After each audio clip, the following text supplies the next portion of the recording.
పంపించింది. ఇక్కడ ఉన్న ఈ రెండు వైపులా ఉన్న ప్రతి గృహంలో ఉన్న ప్రతి బిడ్డ కూడా ఈ మాటలు వింటూనే ఉన్నారు. దేవుడు వాళ్ళని కూడా, ఏ వ్యక్తినైనా ఈ భూమి మీద పుట్టిన ప్రతి వ్యక్తిని ఎంతగానో ప్రేమించిండు, ఎంతగానో.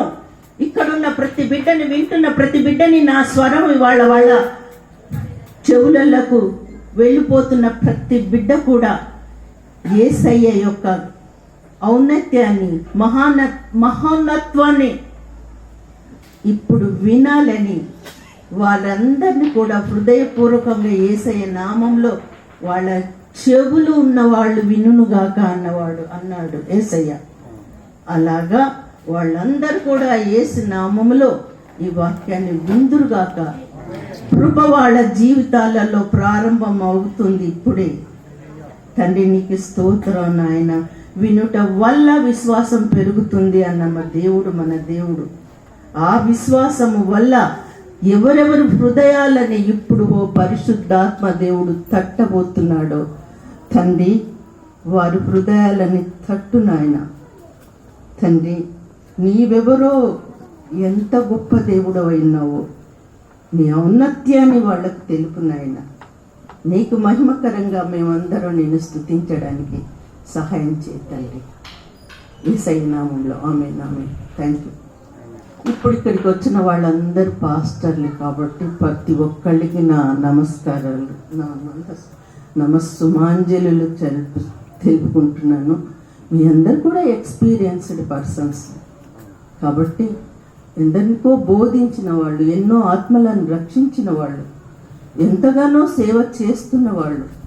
దేవుడు మీ సేవలను, ఆయన కోసం మీరు 1 గంట పనిచేస్తే ఆయన 10 గంటలు మీ సన్నిధిలో తన మీతో ఉంచే దేవుడైనాడు. కాబట్టి ఆయన కృపలో మనం అందరం వెతుకుతుండాలి అని కోరుకుంటున్నాను యేసునామంలో.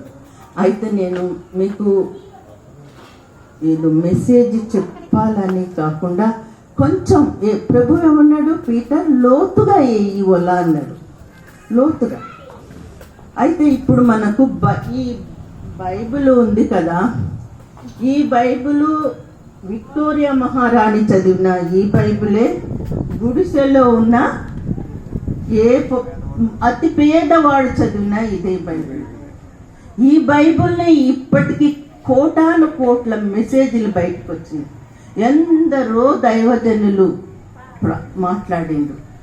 ఇంకొక విషయము, ప్రపంచంలో ఎన్నో పుస్తకాలు ఉన్నాయి, వాళ్ళ గ్రంథాలు ఉన్నాయి.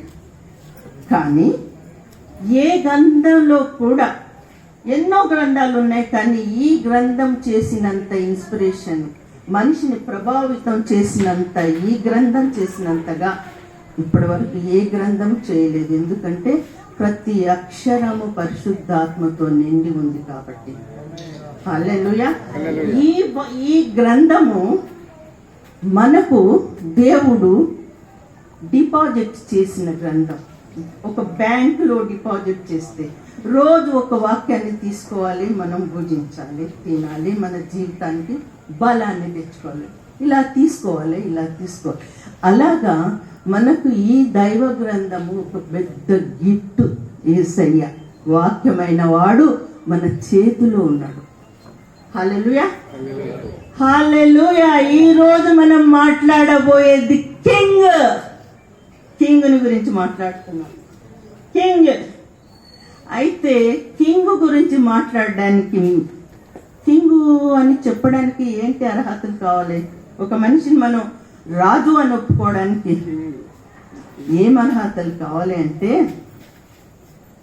ఆ కింగు ఎవరు, ఎవరికి పుట్టిండు, ఎక్కడి నుంచి వచ్చిండు, ఏమిటి ఆయన జీనియాలజీ, ఆయన వంశమేంటి, వంశవృక్షమేంటి అని అన్నాడండి.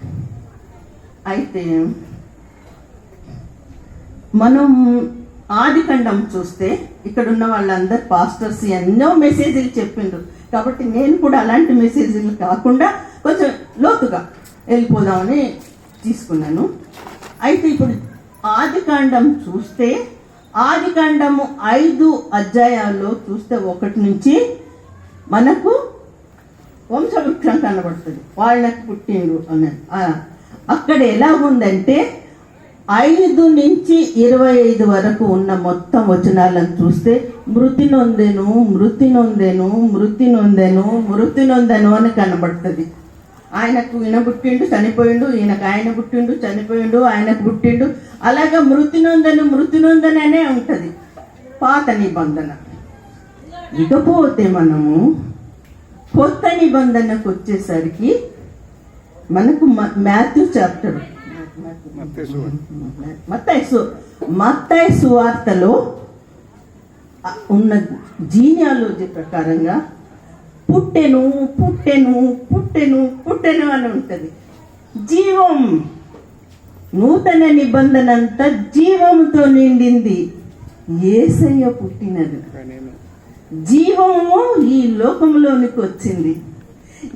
ఎందుకు ఈ జీవంలో ఉంటే అప్పటి వరకు ఆత్మలో చనిపోయిన శవాలై జీవిస్తున్న మనుషులకు వెలుగై వచ్చింది జీవము. ఆ వెలుగై ఉండెను, ఆ వెలుగే జీవమై ఉండెను.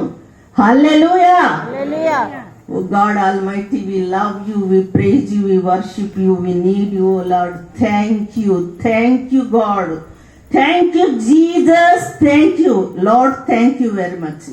సో అలాంటి దేవుడు మనకు మత్తయి సువార్తలు అంతే. ఇప్పుడు నేను 1 నుంచి అక్కడ కొంచెం మనం దేవుని గురించి ధ్యానించుకుంటూ ఉన్నాం. ఇక్కడ కింగ్ అయితే యేసు క్రీస్తు పాత నిబంధన మొత్తం కూడా వాగ్దానాలతో నిండి ఉంది. వాగ్దానాలే అన్నీ కూడా.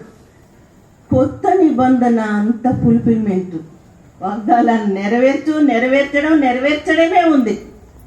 హల్లెలూయా హల్లెలూయా. Thank you. కాబట్టి కొత్త నిబంధనలో జీవం, మనలో ప్రవహించే ఆ జీవం, మనము జీవం కలవారమై ఉన్నాం. మనలో యాక్టివ్గా మనలో వర్క్ చేస్తున్న పరిశుద్ధాత్మ దేవుని జీవాన్ని కలిగిన మనమందరము ఆయన తండ్రి ఆత్మ మనలో ఉండి తండ్రి ఆత్మ ద్వారా అబ్బా ఫాదర్ అని పిలిపించుకునే యోగ్యత కలిగిన ఆ ఆత్మ నివసిస్తున్న మనం. ఎవరాత్మ నివసిస్తుంది మన లోపల? సర్వోన్నతుని ఆత్మ నివసిస్తున్నది మనం. హల్లెలూయా. అయితే వాగ్దానాలు నెరవేర్చిన సమయం. అయితే యేసు ప్రభు వారు పుట్టిన రోజుల్లో యూదులందరూ కూడా ఎదురు చూస్తున్న రోజులు. ఏమని ఎదురు చూస్తున్నారు యూదులు అంటే, మా కోసం మెస్సయ్య పుడతాడు, ఆ మెస్సయ్య పుట్టి ఈ రోమియుల యొక్క ఆధిపత్యం కింద మిమ్మల్ని అణిచివేస్తున్న ఈ రోమియుల యొక్క కబంధ హస్తాల నుంచి మమ్మల్ని విడిపించేవాడు, ఆయన రాజ్యం చేస్తాడు, మళ్ళీ మేము రాజరికంలోకి వెళ్ళి మేము ఈ రోమీల మీద ఆధిపత్యం చేస్తాము అనని ఎదురు చూస్తున్న రోజులు. హల్లెలూయా. ఆ విధంగా ఎదురు చూస్తున్న రోజులలో అయితే ఇప్పుడు మనకు వాళ్ళు ఎదురు చూస్తుంది కదా, ఎవరు వస్తారని? మెస్సయ్య ఎవరు? దావీదు వంశం నుంచి వచ్చే దావీదు చిగురు అయినాడు, దావీదు కుమారుడు అయినాడు.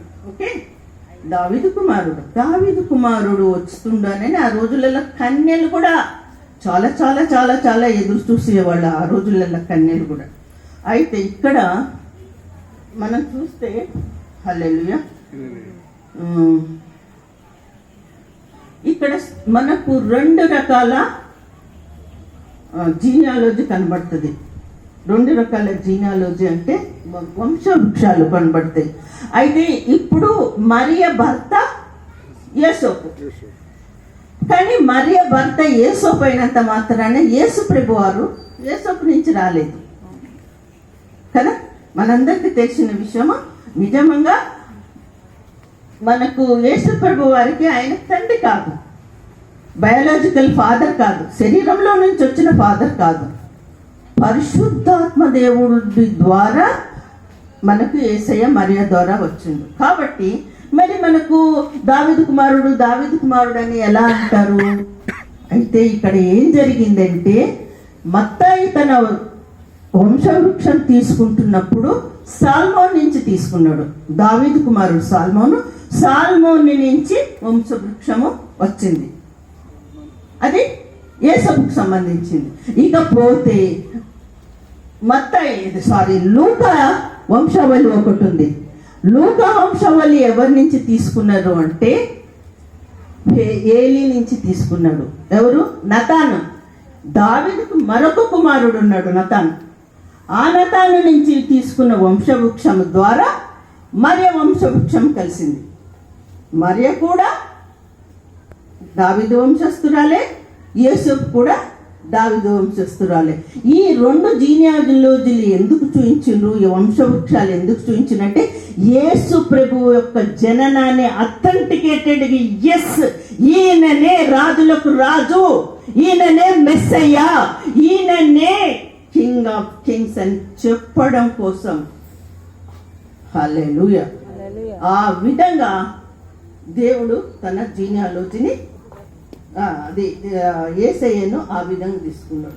ఇకపోతే మనకు కావాల్సింది వంశవృక్షం యొక్క ప్రాముఖ్యత ఏమిటి అని అన్నది చూడాలంటే, యూదులకు రాజుబడే అన్న వ్యక్తికి వారసత్వం నిరూపించుకోవాలి. ఎట్టి పరిస్థితి ఇంతసేపు మనం చెప్పుకున్నాం కాబట్టి యూదులకు రాజుగా ఉన్నవాడికి నిరూపించుకో. ఎందుకంటే ఒకవేళ గనక తను యూదులకు వంశాన్ని గనక నిరూపించుకోలేకపోతే అతన్ని సమరయుడు అని పిలవడానికి అవకాశం ఉంటుంది. సమరయుడు అంటారు. మనకు సమరయుల గురించి తెలుసు. బావి దగ్గరికి నీళ్ళకు వచ్చింది సమరయ స్త్రీ. హల్లెలూయా. మీ అందరికి ఎవరికైనా, మీరు పాస్టర్లు కాబట్టి నేను ఈ లెవెల్ ఓకే. సమరయ స్త్రీ, సమరయులు ఎవరు అని అంటే ఎవరైతే బాబిలోన్ దేశానికి కొనిపోబడ్డ తర్వాత అక్కడున్న అన్య స్త్రీలను పెళ్లి చేసుకున్న తర్వాత అక్కడున్న వాళ్ళకి జన్మించిన తర్వాత కొంతకాలం ఆ 70 సంవత్సరాలు అయిపోయిన తర్వాత వాళ్ళ వంశవృక్షాన్ని ఎవరైతే ప్రూవ్ చేసుకోలేకపోయినరో, వాళ్ళెవరెవరైతే వంశవృక్షాన్ని రుజువుపరచుకోలేకపోయినరో వాళ్ళని సమరయులు అన్నారు. సమరయులు అందరినీ కూడా వెలివేసినట్టు చూస్తారు యూదులు. ఎందుకంటే నీకు వంశవృక్షమే లేదు, నువ్వు యూదుడవు కానే కాదు. యూదుడు కావడానికి వాళ్ళు ఎలా ఫీల్ అవుతారంటే, మాకు ధర్మశాస్త్రం ఉంది, మా ధర్మశాస్త్రము మాకు టికెట్, పరలోక రాజ్యానికి చేరడానికి టికెట్ అన్నట్టుగా ఫీల్ అవుతుంటారు వాళ్ళు. హల్లెలూయా. సో ఈ విధంగా యూదులు ధర్మశాస్త్రానికి లోబడి అని అంటే ధర్మశాస్త్రం దేవుడిచ్చింది అన్న ఇంకొకటి ఏమిటంటే యూదులకు ఒక అహంకారం కూడా ఉంది.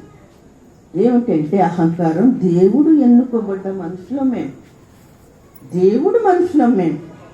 సో మేము ధర్మశాస్త్రాన్ని పాటిస్తున్నాం. మేము ఈ ధర్మశాస్త్రాన్ని పాటించే మనుషులము, మేము వీళ్ళందరికంటే గొప్పవాళ్ళము.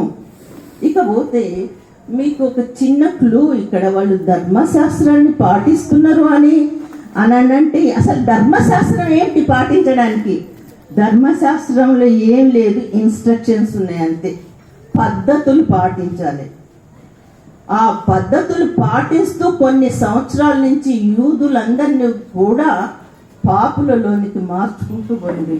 ఈ యూదులందరూ కూడా దేవుడు అంటాడు, మీరు తెల్ల బట్టలు వేసుకొని మార్కెట్ ప్లేసులలో అందరి నుంచి నమస్కారాలు పొందాలని చూస్తారు, కానీ మీలో విధేయత ఏది, వినయం ఏది, ఒబీడియన్స్ ఏది? హృదయం ఒక్కటి. దేవునికి కావాల్సింది హృదయం. నువ్వు 100 రకాల వేషాలు వేసినావు అన్నది కాదు, నీ హృదయం ఎలా ఉంది తన దగ్గర. దేవుడు ఆ విధంగా కోరుకుంటున్నాడు మనుషులందరినీ కూడా. కానీ ఈ యూదులకు అది లేకుండా పోయింది. అయితే యేసు ప్రభువారు తను యూదులలో నుంచి వచ్చి యూదుల ఆచారాల వ్యవహారాలనే ఖండించిన వ్యక్తి. ఎందుకు ఖండించిండు యూదుల ఆచారాల వ్యవహారాలను? ఎందుకు ఖండించిండు అంటే, ఆచార వ్యవహారాలలో హృదయం ఉండదు, పనులు మాత్రమే ఉంటాయి. యేసుప్రభు వారు ఒక దగ్గర అంటారు, మీరు ఒక పశువు ఎవరైనా గుంటలో పడితే తీయరా? తీస్తారు కదా. మరి ఆ రోజు మీరు ధర్మశాస్త్రము ప్రకారంగా మీరు అర్పణలు అర్పిస్తున్నారు, ఆ రోజు కోస్తున్నారు, ఆ రోజు బలిపీఠం మీద అన్ని కార్యాలు చేస్తున్నారు. అది పని కాదా? అది పనే కదా, అది కూడా పనే. మరి అవన్నీ చేస్తున్నప్పుడు ఒక మంచి పని చేస్తే తప్పేమిటి? నేను చేస్తుంది మంచి పనే కదా, అది కూడా అది కావాలి కదా. సరే, ఈ విధంగా ఒక రెవల్యూషన్ అంటే వ్యతిరేక భావం అని వాళ్ళు అనుకున్నారు. కానీ యేసయ్య చేస్తుంది ధర్మశాస్త్రాల్లోని నిజంగా ధర్మశాస్త్రాన్ని అనుసరించిన వాడు ఆయన, పూర్తి చేసిన వాడు ఆయన, ధర్మశాస్త్ర ప్రకారంగా జీవించిన వాడు యేసు ప్రభు మాత్రమే. హల్లెలూయా, హల్లెలూయా. అయితే ఇకపోతే ఇక మనం మాట్లాడుకున్నాం యోహాను, యోసేపు కేవలం మేరీ భర్త, వారసత్వము వీళ్ళిద్దరి నుంచి వచ్చిందని మాట్లాడుకున్నాం. ఇకపోతే మ్యాగీ అని అన్న పేరు మీరు ఎప్పుడైనా ఎక్కడైనా విన్నారా? మ్యాగీ కదా. మనకు మత్తయి సువార్తలోనే ఈ మ్యాగీని జ్ఞానులు అని పిలిచారు. తూర్పు దేశపు జ్ఞానులు అంటారు, ఇంగ్లీష్లో వాళ్ళని మ్యాగీ అని పిలుస్తుంటారు. మిగతా దాంట్లో వేరే రకంగా ఉన్నా కానీ వీళ్ళు జ్ఞానులు అంటే సైంటిస్టులు, ఖగోళ శాస్త్రం తెలిసిన వాళ్ళు, నక్షత్ర గమనాన్ని స్టడీ చేసిన వాళ్ళు. అయితే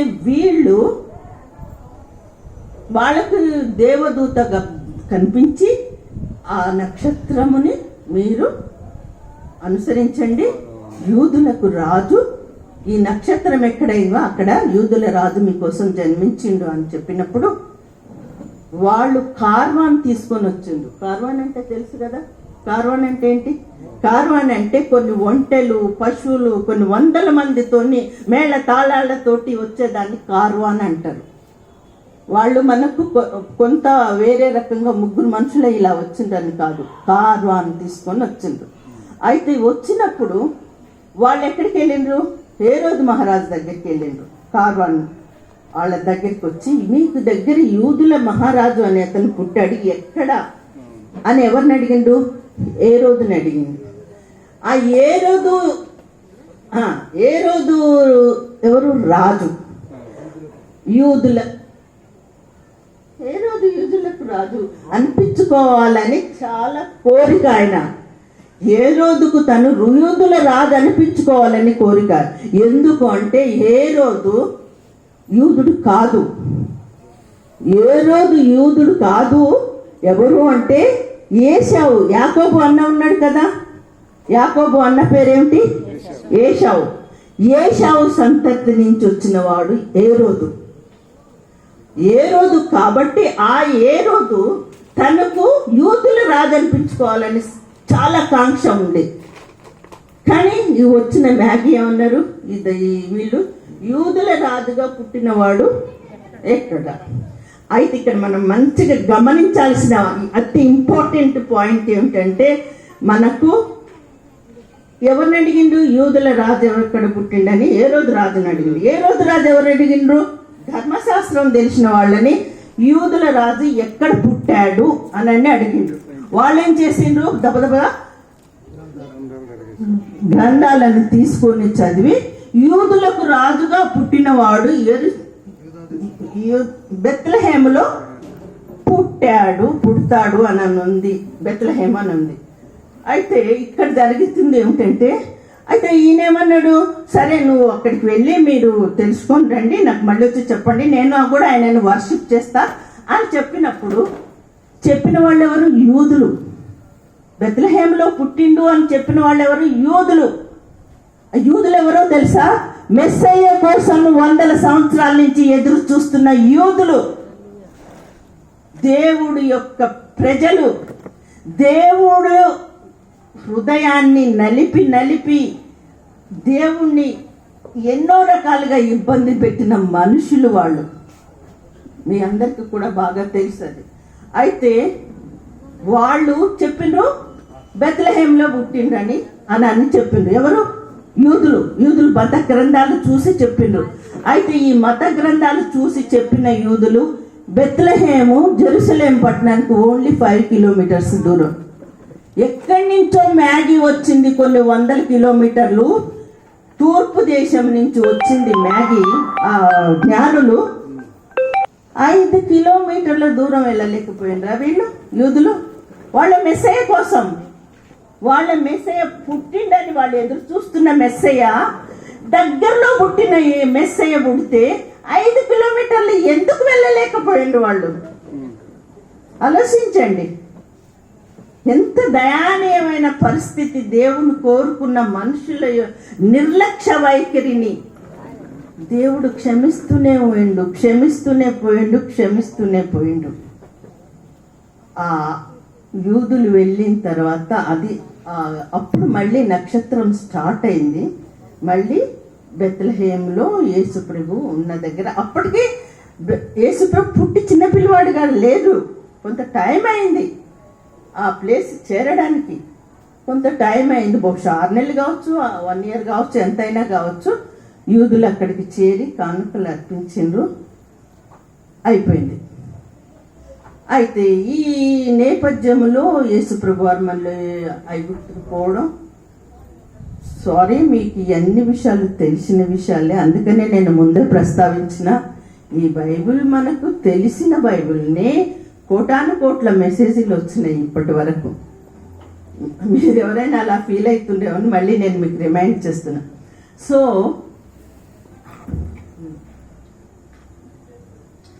ఇక్కడ బెత్లెహేం గురించి మనకు పాత నిబంధనలో ఒక దగ్గర ప్రస్తావించబడి ఉంది. ఎక్కడ ప్రస్తావించబడింది? ఎవరికైనా ఐడియా ఉందా? బెత్లెహేము ఎక్కడంటే రేచల్ చనిపోయిన ప్లేస్. రేచలు యాకోబు మళ్ళీ రిటర్న్ వస్తున్నాడు వాళ్ళ అత్త మామ ఇంటి నుంచి. అక్కడ ఏశావు ఎదురొస్తున్నాడు. ఇక్కడ చిన్న కుమారుణ్ణి కని రేచల్ చనిపోయింది. అక్కడ చనిపోయినప్పుడు అక్కడ ఆమెను సమాధి చేసినప్పుడు యాకోబు ఇక్కడ ఇది మరణానికి సంబంధించిన భూమి, మరణ భూమి అని పేరు పెట్టిండు. దేనికి? బెత్లెహేం. అదే బెత్లెహేములో జన్మించిన మన యేసయ్య జీవానికి సంబంధించిన జీవభూమి అని పేరు వచ్చింది బెత్లెహేం. హల్లెలూయా, హల్లెలూయా, హల్లెలూయా. కాబట్టి ఆ బెత్లెహేంలోకి మన యేసయ్య ఇక్కడ డిస్కనెక్టింగ్. ఓకే, బెత్లెహేంకు అందుకని ఆ పేరు వచ్చింది. అదే యూదులు జస్ట్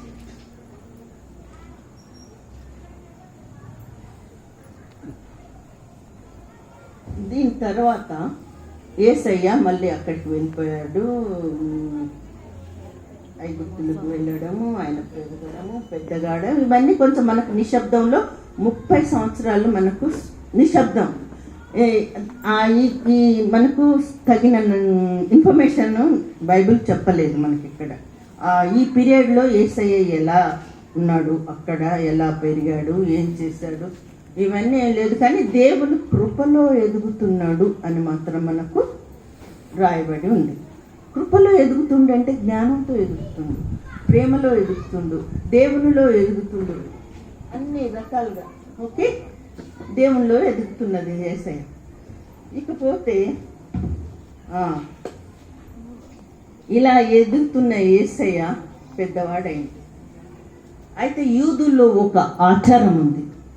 ఎప్పుడైతే కొడుకుకు 30 సంవత్సరాలు వస్తాయో యూదుల తండ్రి ఏం చేస్తాడంటే, ఇదిగో నా కుమారుడు, ఇతనికి 30 సంవత్సరాలు వచ్చినాయి, ఇప్పటి నుంచి నా ఆస్తికి వారసుడు ఇతను అని ప్రతి యూదుడైన తండ్రి డిక్లేర్ చేస్తాడు. ఆ కొడుకుని తీసుకొని, ఇతను నా కుమారుడు, ఇతను ఇప్పుడు నా ఆస్తి వ్యవహారాలకు కానీ, నా బిజినెస్ కానీ, సమస్తానికి నా కొడుకు, ఇతను వారసుడు, అధికారి అని. ఓకే, ఆ విధంగా యేసు ప్రభు వారు 30 సంవత్సరాలకు వచ్చినప్పుడు యోర్దాను నదికి బాప్తిజానికి వచ్చింది. ఇక బాప్టిజానికి వచ్చినప్పుడు మనం చెప్పాల్సింది యోహాను గురించి. యోహాను గురించి ఆల్రెడీ ఐజయా పత్రికలో రాశాడు. 40లో 40 వాక్యం ఉంది. ఏమైనా రాసిండ్రు 40లో? సిద్ధపరచుడాయన మార్గం సరళము చేయుడి తోవలు ప్రతి పల్లము పూడ్చబడుతుందని పరిశుద్ధుని కొరకు కరకు నేల తిన్ననవుతుందని దావీదు చిగురుకే. ఇది ఎవరి కోసమైతే చెప్పిండ్రో ఆ యోహాను. ఎలాంటి యోహాను? రోమము కేమెలే ఒంటె వెంట్రుకల వస్త్రమును ధరించిన వాడు, మిడతలను తినేవాడు, తేనెను తోని ఉండి అడవిలో జీవించేవాడు ఆ యోహాను. సరిగ్గా ఈ యోహానుకు పోలికే ఏలియాకు కూడా ఉంది. ఏలియా కూడా ఇలాంటి వస్త్రాలే ధరించేవాడు, ఇలాగే ఉండేవాడు. మనకు చెప్పేది గ్రంథం ఏం చెప్తుందంటే ఏలియా ఆత్మనే యోహానుగా మన మధ్యకు వచ్చింది అని చెప్తారు. హల్లెలూయా, హల్లెలూయా, ప్రైజ్ ది లార్డ్. ఆ యోహాను బాప్టిజం ఇస్తున్నాడు. ఎవరికి ఇస్తున్నాడు యోహాను బాప్టిజము? యూదులకు కూడా బాప్టిజం ఇచ్చేవారు. ఎవరికి ఇచ్చేవారు? అన్యులకు ఇచ్చేవారు. యోహాను బాప్టిజం ఇచ్చింది ఎవరికంటే యూదులకు. సర్ప సంతానమా, ఇప్పటికైనా కళ్ళు తెరవండి. మీ ముందు వచ్చిండు, మీ మధ్యలోనే ఉన్నాడు. యూదుల రాజాది రాజు. కింగ్డమ్ ఎంతో దూరం లేదు మీకు. ఇప్పటికైనా పశ్చాత్తాపడి బాప్టిజం తీసుకోండి అని చెప్తాడు. అతని దగ్గరికి మన యేసయ్య వచ్చిండు. మన యేసయ్య ఎప్పుడు కానీ మీరు అందరు గుర్తుపెట్టుకోవాల్సిన విషయం, ఇక్కడ ఉన్న వాళ్ళందరూ చిన్నోళ్ళు పెద్దోళ్ళు ఎవరైనా కానీ యేసయ్య అనగానే మన మనసు ఇలా అయిపోవాలి.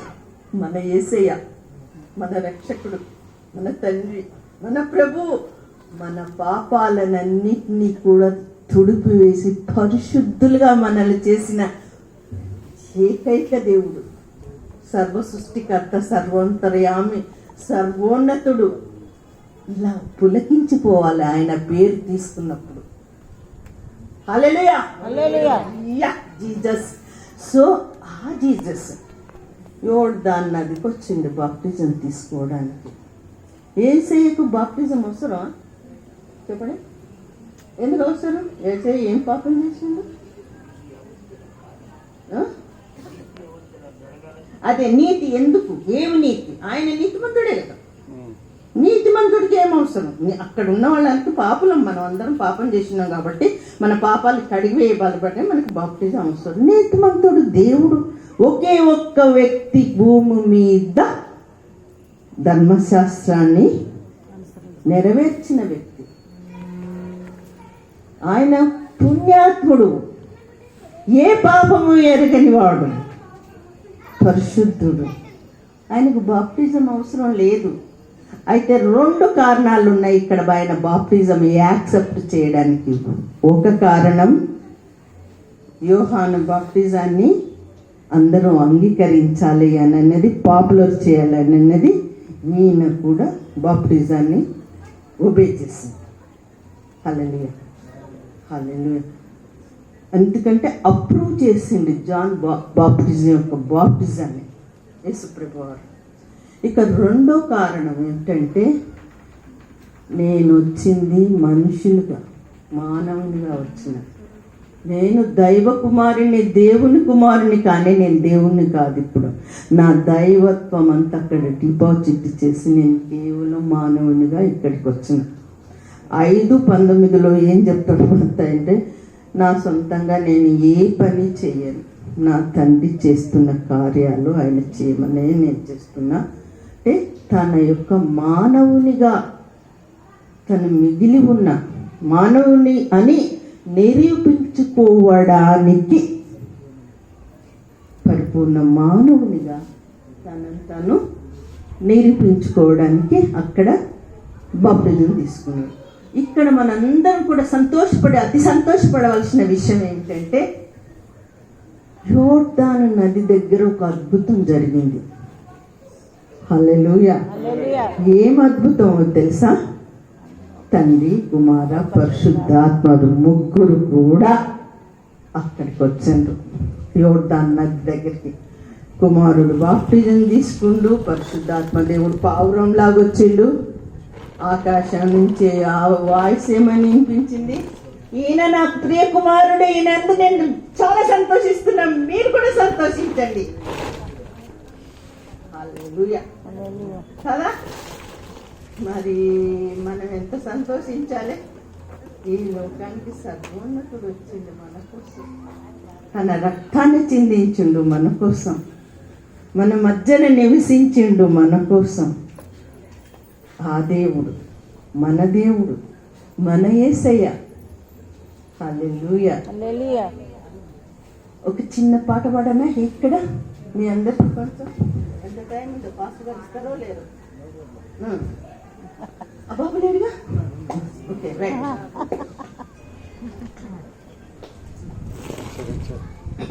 దేవా, ఆత్మదేవా, నువ్వు పాడు. హల్లెలూయా. నేనే 40 పాటలు రాశానే. 40 పాటలు కూడా ఒకటి మించి అన్ని కూడా పరిశుద్ధాత్మ దేవుడు ఇచ్చిన పాటలే. మరి ఏ పాట పాడాలన్నా కానీ దేవుని పాట అయ్యి ఉంది. సరే, చిన్న పాట ఒకటి చూస్ చేసుకుంటున్నా మీకోసం.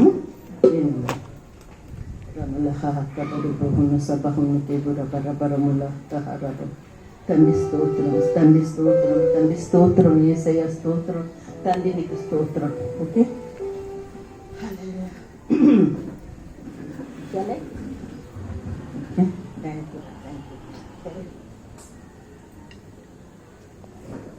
నిన్ను తెలుసుకోవాలని ఆకలివయ్యా. ఇక్కడున్న ప్రతి మనిషికి ఆకలి కావాలి. దేవుడంటే దాహం కావాలి. నీతి కొరకు ఆకలి దప్పులు గలవారు ధన్యులు, పరలోక రాజ్యము. సో మన పాటలలో నీతి ఉండాలి, ఆకలి దప్పులు ఉండాలి. సో నిన్ను తెలుసుకోవాలని ఆకలివయ్యా, నీవు కావాలని నిన్ను తెలుసుకోవాలని ఆకలివయ్యా, నీవు కావాలని దాహమయ్యా.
చిన్నప్పటి నుంచి దేవుడి వాక్యం తెలుసు వాళ్ళకు, వింటూనే ఉన్నారు, వాక్యం వింటున్నారు. నాకు తెలిసిన చాలా కృష్ణ, నేను చర్చి దగ్గర నడుపుతున్నా, అక్కడికి కూలి వాళ్ళు వస్తారు, ఆంధ్ర నుంచి వచ్చిన వాళ్ళందరూ. మీరెవరు అంటే క్రిస్టియన్స్ అనే చెప్తారు. మరి క్రైస్ట్ ఏడి మీ జీవితంలో? ఎందుకంటే సాయంత్రం కాగానే తాగుతారు, ఒక్కళ్ళు చర్చికి రారు. నేను వాళ్ళ కోసమే అక్కడికి పోయి చర్చి పెట్టి, సరే దేవుడు నడిపిస్తాడు తప్పకుండా. అలాంటి వాళ్ళకి ఇప్పుడు నేను చెప్పేది ఏంటంటే, నా బాల్యము నుండి విన్నాను నీ వాక్యం, నా యవ్వనమంతా జారిపోతుంది నీవు తెలియక, నా బాల్యము నుండి విన్నాను నీ వాక్యం, నా యవ్వనమంతా జారిపోతుంది నీవు తెలియక. భయపెట్టే వార్ధక్యం రాకమునుపే, భయపెట్టే వార్ధక్యం రాకమునుపే నీ వాక్యముతో గడపాలి యేసయ్యా, నీ వాక్యముతో గడపాలి యేసయ్యా. నేనెందరినో నీ మార్గంలో నడపాలి, నిన్ను తెలుసుకోవాలని అయ్యా, నిన్ను కావాలని అయ్యా.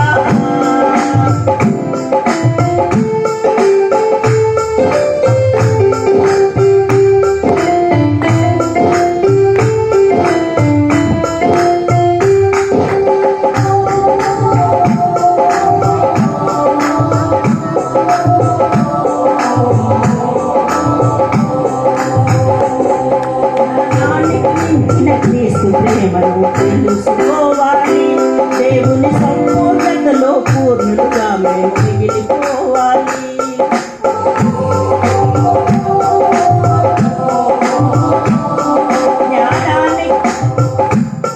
జ్ఞానానికి మించిన క్రీస్తు ప్రేమను తెలుసుకోవాలి, దేవుని సంపూర్ణతలో పూర్ణులుగా మేము మిగిలిపోవాలి. ఈ ప్రేమలో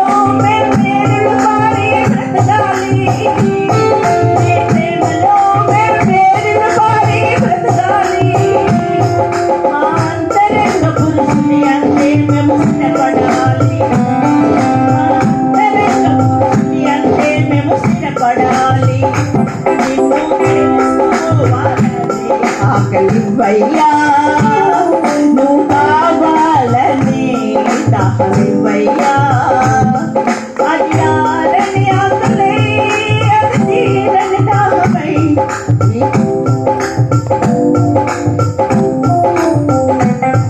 నీ స్నేహంగా మారాలి యేసయ్యా. నేనెందరినో నీ మార్గంలో నడపాలి. హల్లెలూయా. తండ్రి, ఇక్కడున్న ప్రతి బిడ్డ ప్రభా ఎందరినో ప్రభా నీ మార్గంలో నడపాలి. ఆత్మలను రక్షించడమే ఈ రోజు నుంచి ప్రథమ కర్తవ్యమైంది నాయన.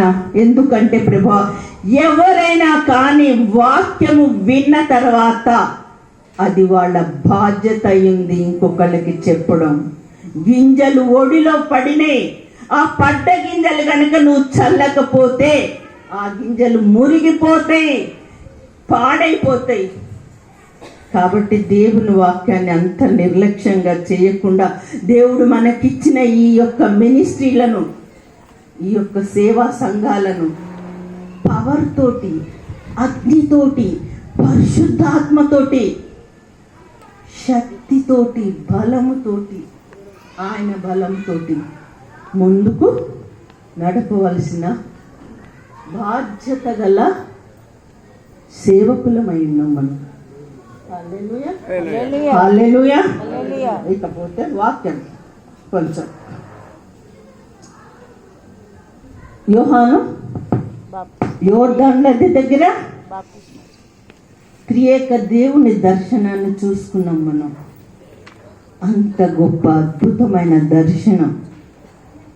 యేసయ్యను చూసినాం, పరిశుద్ధాత్మ చూసినాం, తండ్రి స్వరం విన్నాం.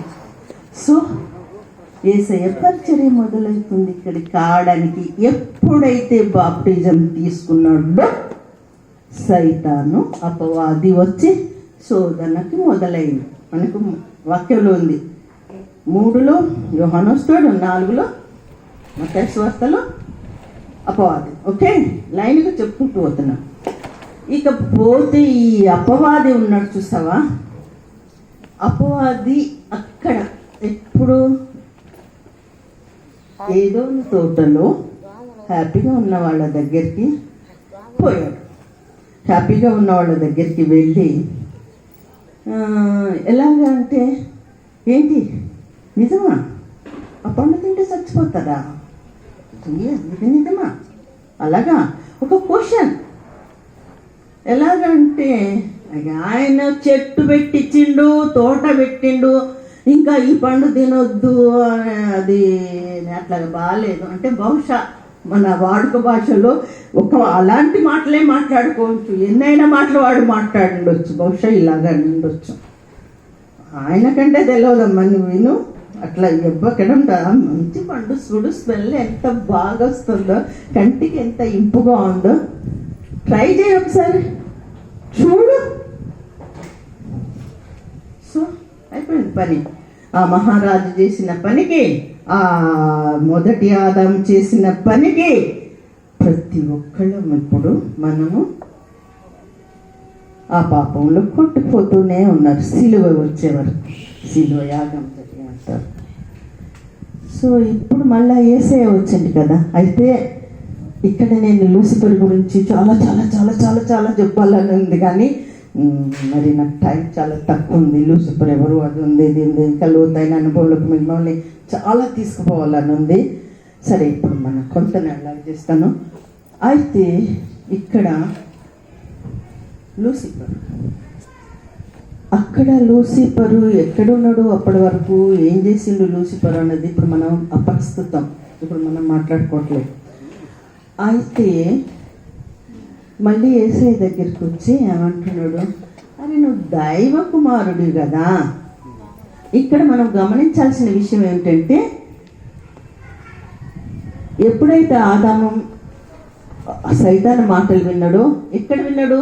మంచి తోటలో, ప్లెజెంట్ ప్లేసులో, అందమైన తోటలో, ఎటు చూసిన పండ్లు పూలు చాలా మంచి ప్లేస్లో ఆదాము ఉన్నాడు. మరి యేసయ్య దగ్గరికి వచ్చేసరికి క్రూర మృగాల మధ్యన, అడవిలో, చీకటిలో, అది లేని దగ్గరికి సైతాన్ వచ్చింది. నువ్వు ఆయన కుమారుడివి కదా, అదేంటి నువ్వు ఇక్కడ?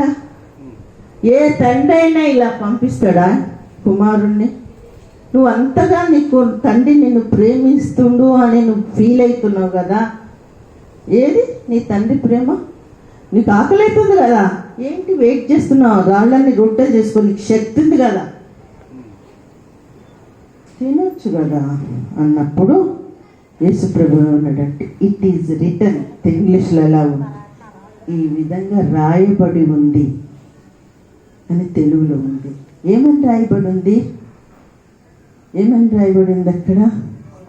మనిషి రొట్టెల వల్ల కాదు, దేవుని వాక్యం వల్ల అని యేసు ప్రభు వారు కోట్ చేసిందేంటి? బైబిల్ వాక్యాలని చెప్పిండు అక్కడ.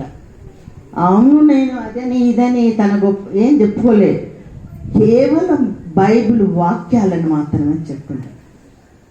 సరే, ఇది ఓకే. మళ్ళీ ఇంకా సెకండ్ టెంప్టేషన్ పోయిండు. ఏమంటుండంటే, మరి నిజంగా నీకు దేవుని పట్ల నమ్మకుందా?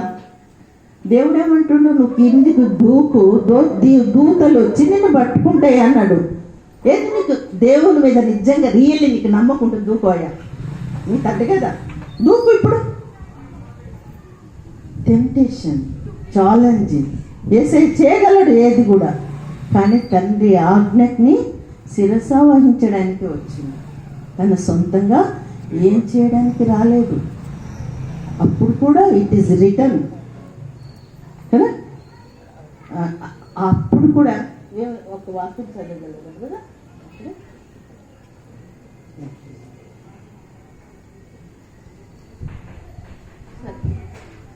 ఇప్పుడు నేను వాక్యం తెలియదు. ఆ విధంగా అక్కడ వాక్యం మనకి ఎందుకు గుర్తులేదు? ఉంటుంది తప్పకుండా మనకు. నిన్ను గూర్చి తన దూతలకు ఆజ్ఞాపించును. నీ పాదం ఎప్పుడైనా రాతి తగలకుండా వారిని చేతులతో ఎత్తుకొందురు. శామ్స్ అంటే కీర్తనలు 91ని కోట్ చేసింది 11వ వచనం. అసలు యాక్చువల్గా 5:4లో ఏముంటుందంటే, నీ తండ్రి అయిన దేవుణ్ణి గణపరచాలి, ఆయన చెప్పినట్టే చేయాలి, కానీ నీ సొంతంగా చేయకూడదని ఉంటుంది. సైతాన్ ఇది వదిలిపెట్టి అది తీసుకున్నాడు. కాబట్టి ఇక్కడ మనకు యేసు ప్రభు టెంప్ట్ కాకుండా ఎదిరించిండు. ఇక ఫైనల్గా 3వ టెంప్టేషన్ ఏంటంటే, 5 ఫీట్ల ఎత్తు పినాకిల్ దగ్గరికి, అంటే పర్వత శిఖరం దగ్గరికి తీసుకెళ్ళిపోయి దూకమని చెప్పిండు కదా. కాదు, నువ్వు కనుక నన్ను వర్షిప్ చేసినట్టయితే ఇవన్నీ నీకు ఇస్తానన్నాడు. ఇదంతా నీకే ఇస్తాన్నాడు. ఇవ్వడానికి నువ్వెవడివి? అది ఉన్నదే మాది. నువ్వు మోసం చేసి తీసుకున్నావు. నీ కోసమే నేను వచ్చిన. అయితే ఇక్కడ ఒక దగ్గర ఎట్లుంటుందంటే, నువ్వు వచ్చింది ఇందుకోసమే కదా, ఈ కీస్ కోసమే కదా, ఈ కీస్ ఆఫ్ కింగ్డమ్ నీకు కావాలి. వన్స్ యూ వర్షిప్, నన్ను పెట్టి ఈ తాళం చేయి నీకు ఇచ్చేస్తా, కింగ్డమ్ నీకు ఇచ్చేస్తా, నువ్వు ఆ శిల్వ యాగం అది అంత ఏం అవసరం లేదు, ఇది నీకు ఇచ్చేస్తా, నువ్వు నాకు ఒక్కసారి నమస్కారం చేస్తా. వాడి కోరిక మొదటి నుంచి కూడా తను వర్షిప్ చేయించుకోవాలనే ఆలోచన. సో ఇక్కడ యేసు ప్రభు వారు అపవాదిని జయించిండు అంటే దాని అర్థం ఏమిటంటే, it is return, it is return, it is return. ఎందుకు అన్నాడంటే మన కోసం. మనము కూడా అపవాదికి అలాంటి టెంప్టేషన్లోకి వెళ్తాం, అలాంటి శోధనలోకి వెళ్తాం. ఇలాగ రాసింది అని మనం తెలుసుకొని ఆ వాక్యాలను తీసుకొని వాటి ప్రకారంగా మనం నడుచుకొని మనకు అపవాదిని ఎల్లగొట్టు, completely surrender to God, resist the devil that will flee from you. నిన్ను నువ్వు దేవునికి సమర్పించుకో, అపవాదిని ఎల్లగొట్టు, వాడు నీ నుంచి పారిపోతుంది. హల్లెలూయా. కాబట్టి మన లోపల ఈ అపవాది క్రియలు ఏదో ఏదో ఏదో వస్తుంటాయి. మనకు బ్యాంకు లాగా డిపాజిట్ చేయబడిన వాక్యాలను తీసుకోవాలి, యూజ్ చేసుకోవాలి, అపవాదిని వెళ్ళగొట్టుకోవాలి, కంప్లీట్గా సరెండర్. నాకు తెలిసినంత వరకు క్రిస్టియానిటీ అమేజింగ్లీ 3: దేవుని నమ్మడం, దేవుని వాక్యం చదవడం, దేవుని ప్రార్థించుకోవడం.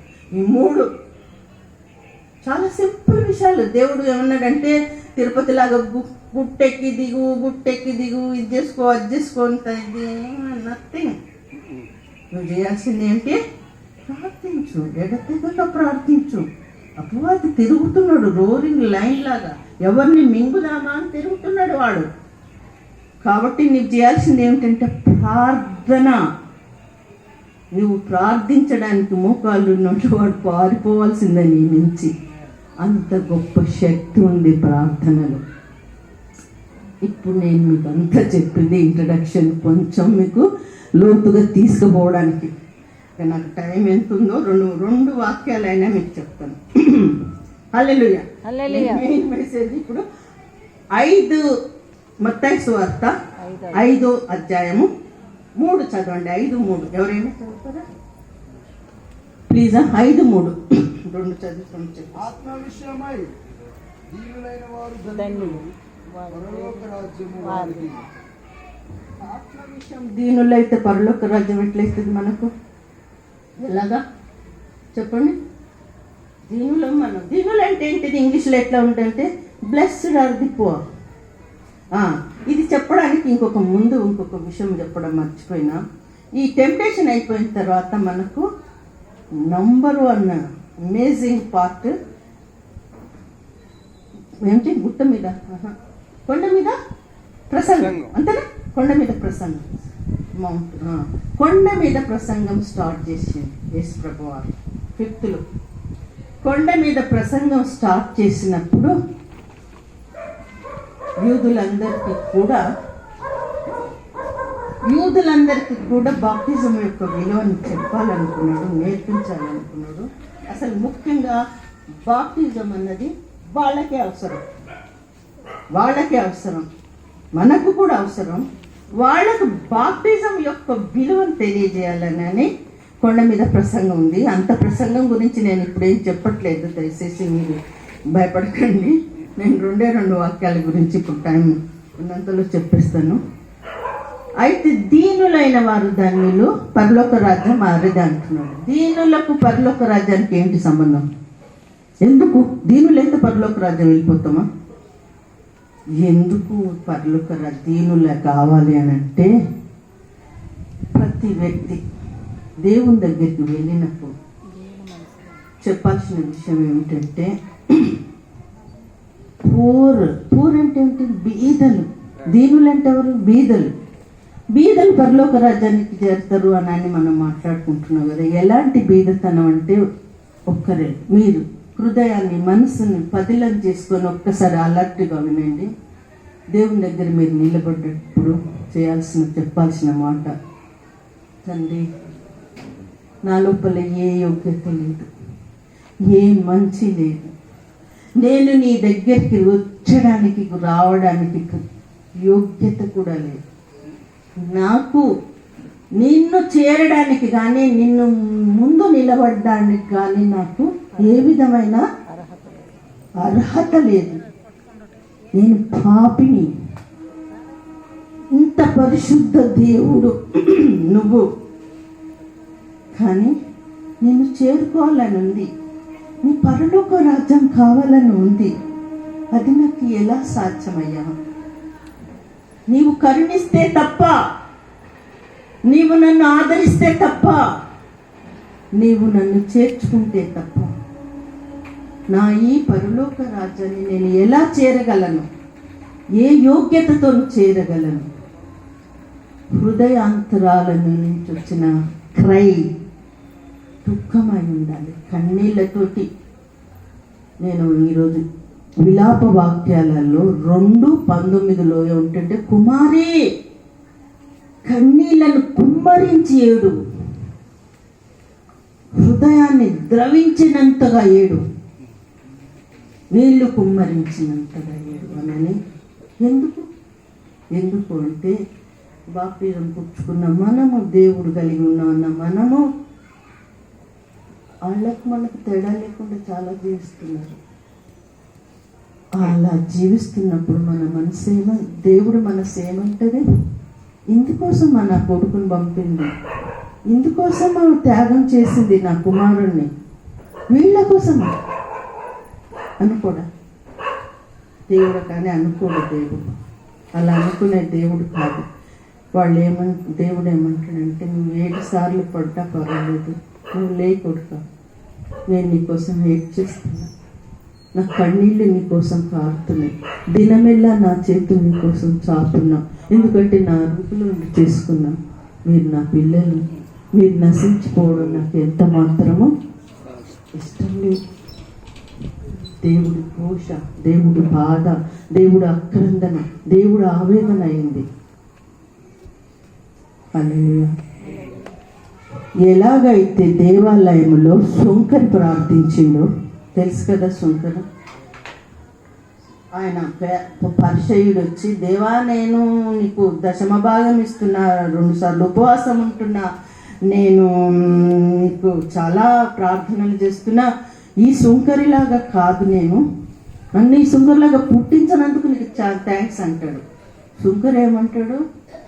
నీ ముందు నేను ఇలా ఉంటా ప్రభా, ఇలా తల ఎత్తడానికి కూడా నాకు యోగ్యత కానీ అర్హత కానీ లేదు. హల్లెలూయా. అది మన ప్రార్థన ఉండాలి. అలాంటి వాళ్ళు మాత్రమే పరలోక రాజ్యానికి వాడరు. హల్లెలూయా. ఇంకొక మాట చెప్పి మీకు, ఇంకొకటి ఏమంటున్నారు? 2 3 4 5 4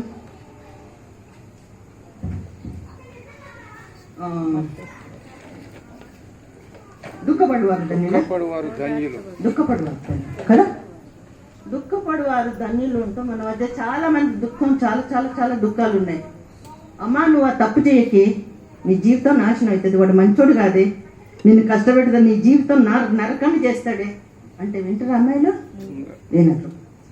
హాయిగా ఏదో అవుతుంది, ఒక పిల్లగాడు పుట్టాడు, ఇంటికి వస్తారు, తెగ మళ్ళీ ఏడుస్తుంటారు, కన్నీళ్ళేరమ్మా అని మళ్ళా మనం పాటలు మళ్ళీ పాడుతుంటాం.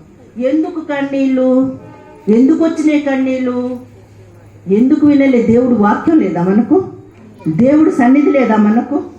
దేవుడు కృప లేదా మనకు?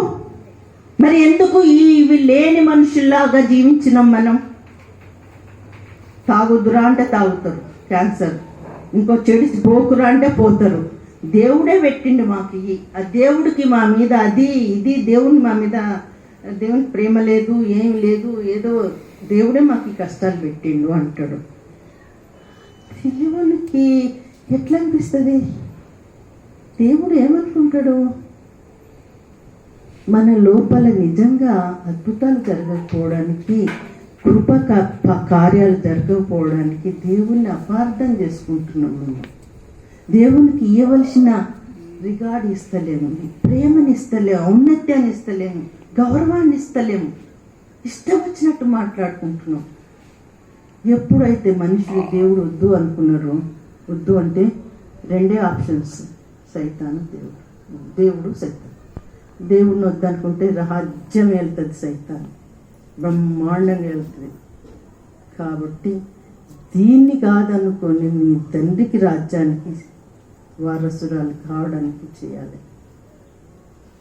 కాబట్టి దుఃఖపడు వారి ధన్యులు అంటే ఎందుకు దుఃఖపడాలంటే, తండ్రి ఇన్ని తప్పులు చేసిన నేను నిన్ను కాదు అనుకున్నా, నీ మాట వినలేదు, నీ వాక్యానుసారంగా నేను నడుచుకోలేదు. తండ్రి నన్ను క్షమించు, నీ రాజ్యంలోకి చేర్చుకో, నన్ను క్షమించే దేవుడు అయినా, మన్నించే దేవుడు అయినా అని ప్రార్థిస్తే దుఃఖపడువారు ధన్యులు, వారు ఓదార్చబడతారు. హల్లెలూయా. ఇంకా ఇంకొక వాక్యం చూద్దాం. సాత్వికులు ధన్యులు అన్నాడు. సరే, ఇదైనాక నేను క్లోజ్ చేస్తాను. సారీ. సాత్వికులు ధన్యులు. సాత్వికులు అంటే ఎవరు? అంటే ఏంటి సాత్వికులు అంటే? సాత్వికులు ఎవరు? సాత్వికులు అంటే మనం ఏమనుకుంటాం, సాత్విక అంటే నోరు మెత్తనోడు, పాపం మెత్తని మనిషి, వాడు అది లేదు ఇది లేదు ఇది లేదు ఏదో అనుకుంటాం. కాదు. సాత్వికుడు మోసే సాత్వికుడు, యేసయ్య సాత్వికుడు. వాళ్ళలో బ్రహ్మాండమైన శక్తి ఇమిడి ఉన్నా కానీ పైకి మామూలుగా కనపడే మనుషులు. హల్లెలూయా. వీళ్ళు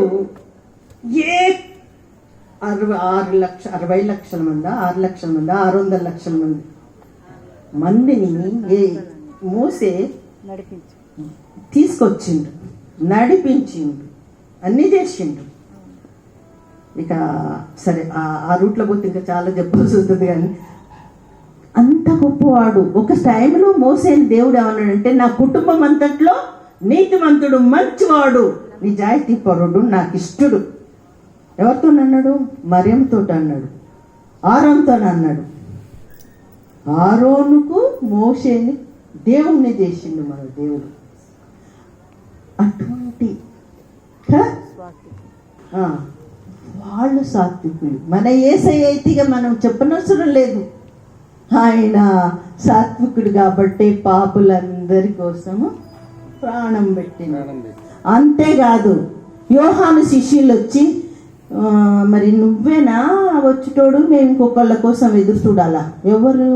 నువ్వేనా మెస్సయ్య అని అన్నప్పుడు, అవును నేను ఎన్ని అని చెప్పలే యేసయ్య. నువ్వు పోయి చెప్పుకో, కుంటి వాళ్ళు నడుస్తుండ్రు, గుడ్డి వాళ్ళు చూస్తుండ్రు, చచ్చిపోయిన వాళ్ళు లేస్తుండ్రు, దయాలను నిలబడుతున్నావు అని చెప్పుకో అంటే ఆయనకు అర్థమవుతుంది ఈ కార్యాలు చేసేటోడు మెస్సయ్య అని. మర్మంగా చెప్పింది. హల్లెలూయా. కాబట్టి దేవుడు ఈ చిన్న వాక్యాన్ని ఇప్పటికి 10 అయిపోయింది. కాబట్టి ఒకవేళ నేను చాలా టైం తీసుకుంటే మీరందరు నన్ను మన్నించండి దేవుడిలో. సో ఇప్పుడు నేను చిన్న ప్రార్థన మీకు చేస్తాను. ఈ కార్యక్రమంలో నేను ముగించబోతున్నాను ప్రార్థనతోటి. హల్లెలూయా. పరిశుద్ధుడా తండ్రి, నీకు స్తోత్రం నాయన. ఇంతసేపు మా హృదయాలతో మాట్లాడినవాడా, మా అంతరంగాల్లో స్థిరపడి ఉన్నవాడా మా యేసయ్య, సర్వోన్నతుడా, నువ్వు సర్వలోక రక్షకుడు, సర్వ సృష్టికర్తవు తండ్రి. ఆ సృష్టికర్త మా అంతరాలలో ఉండి ప్రభువా మమ్మల్ని నడిపిస్తున్న దేవుడైనందుకు వందనాలు ప్రభువా.